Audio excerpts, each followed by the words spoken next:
back to the point about integration. And that's why in this book, I tackled topics around the PMO, just like you mentioned, right? I tackled points around the stakeholders, because at the end of the day, that's the unique aspect of success, how we tackle that differently. But I also tackle points in terms of, at the end of the day, what kind of leadership is required into the future. So there's a lot in the book about the quality of the person, because at the end of the day, that's who changes the behaviors. You're flying over, but I'm going to nail you down on a couple of these, because I think there's some good topics. And like I said, you just need to give us a teaser so lots of people buy the book. What I liked about it, and this is, how the PMBOK has always grown over the years, and there's certain knowledge areas that a lot of people they're missing. One of the ones that I've always been a big fan of, and it's in your chapter 1.3, speed and quality of decision making. Ultimately, I think a lot of people forget that project management is a systematic process that ultimately is a systematic approach to create better communication, which means faster and better decisions, which is, I think, the number one contributor and reason why projects go off course. Yeah. Can you tell us a little bit about why? Because you identified it as one of your passion points. What's your take on why decision making needs to take a better course than it has right now? I'll very quickly go back in time. So you mentioned my engineering background. I'm a PhD in engineering, and my topic was really around that. And I didn't know at the time anything about portfolio management, right? I didn't know anything about the power of decision making. But the reality is, a big focus of that research was about those key fundamental factors that affect the outcome of your projects and programs. And one of which was, when you take quality as your driving factor, it actually minimizes your cost and schedule growth. That's a choice you make, right? And that's a decision you make early on. And actually, it doesn't slow you down, because when you're focused on quality and what it means in terms of your processes and interactions and controls, etc., you're minimizing the chance of the firefighting and everything else we deal with. Let's talk about today and the book. The luxury we have today is the quality of the data that we have, potentially. It does require responsibility. We have to deal with cybersecurity and all other aspects of intellectual property. Well, you have to get in the habit of having clean project documentation so that you have lessons learned. Absolutely. Yeah. But if you have that at your fingertip, think about your role in terms of the decision-making process.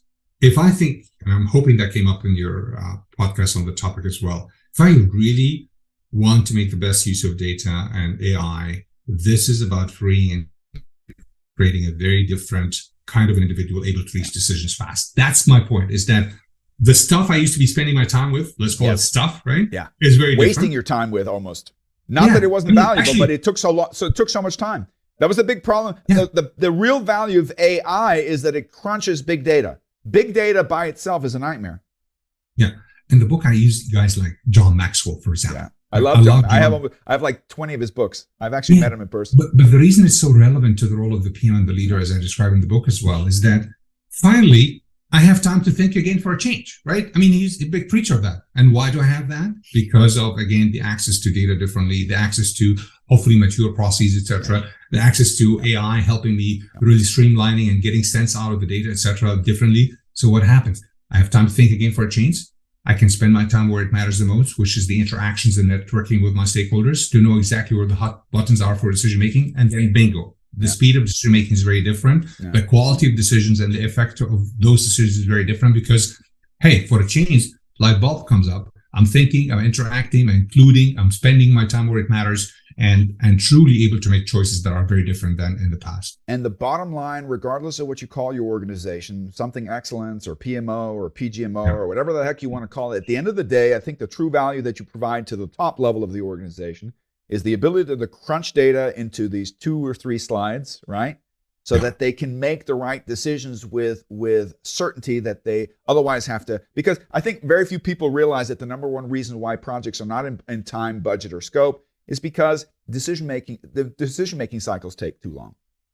Yeah, definitely. And again, in this day and age, that is not acceptable. Yeah. Whether you're going to miss an opportunity or miss an acquisition or be in the right place at the right time, etc., that's when you actually, or Mark, the reason I love change, again, people change for 2 reasons. Either A, they see the opportunity, or they're scared.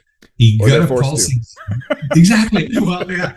But you gotta read your audience. If scare them is the key, scare them, right? So it's unfortunate. Yeah. And your book resonated with me because you have a whole chapter dedicated to it. You have used words like championing change, which I loved. You also alluded to something. A lot of organizations are playing with the word excellence now in different variations, right? OPEX. Yeah. I love to take those words, the new bingo words, and jiggle them in my head and see what's the historical basis for it.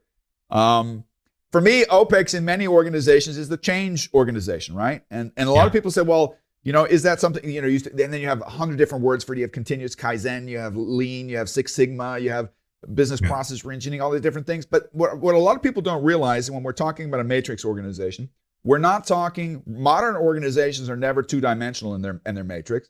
They're usually 3 or 4 or 5 dimensional, which means there's many organizations that go across functional. And change and project management and risk and quality, by the way, are things that definitely would benefit if they cooperated and integrated and aligned themselves with it, because it makes each one of them more powerful in unity in their collaboration. I also see that in your title. I mean, I think you see yourself in your role now, not just as a program or portfolio manager with kind of a project background, but you're also a dedicated change engineer, right? Actually, in the book, I talk about change scientists. Yes, right? I saw that word. I love that word, but I don't want to assume what it means. You want to give us a definition of what you mean with that? It's the integration between the person who is the leader, champion of change, and the data side of things, right? Yes. Because you got to be nailing it on the data side, right? And that's why, if you want to be threatened by the data and where the technology is taking us in terms of simulating, in terms of really being very close to, merging the real and the virtual and so on, you're in the wrong place, right? You got to really dismantle all of that. You got to benefit from that, but you got to also make sure to create change. It's about influence, and influence is about truly finding out exactly what those buttons are that need to be really hit hard so that you get the alliances that you need.